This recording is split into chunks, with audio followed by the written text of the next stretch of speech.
Dear members, partners and friends, the European Union may be facing the most challenging moments of its history. After having recovered from the 2008-2009 financial crisis, the continent faced a huge migration challenge. And when licking its wounds from the many terrorist attacks, the pandemic tested the EU's solidarity and economic and social cohesion. And then we all know Russia attacked Ukraine. And since then, military threats, humanitarian catastrophes, skyrocketing prices challenge the EU's our resilience. And I think we all agree that seldom enough we know where and who in these moments the evil is. We're not an accident of history, but the children and grandchildren of people who found the antidote against nationalism. These were the words of the deceased former president of the European Parliament, Mr. Dassoli. And I would add the antidote against fanaticism, fundamentalism, dogmatism, bossiness, and not least violence. I think the EU is the antithesis of violence. And amidst these turbulent times, the European elections will take place in 2024. And it's as if the EU would not have to face enough crises. A corruption scandal stormed the European Parliament, revealing the need for more transparency and accountability.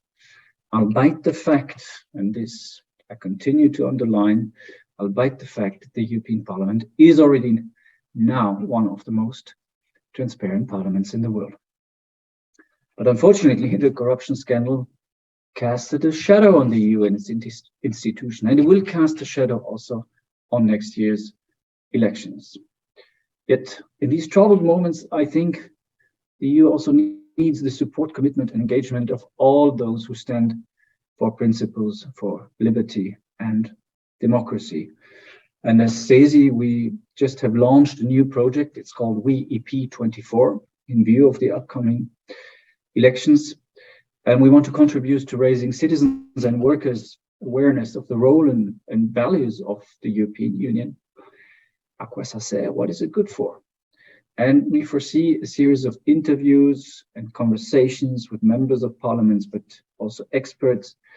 We will plan 2 online training sessions with 50 participants and change makers. And finally, we will have, and I think this is the core and the focus of this project, we will have 16 hybrid events organized at national level in selected member states. Voting is a powerful tool to change and influence our society for the better, and liberal democracies allow ownership and participation, and we should use it because there are many countries, many continents where people do not have these rights. To find out more about the upcoming events close to you organized by CESI and the European Parliament, connect with our community by signing up at Together EU.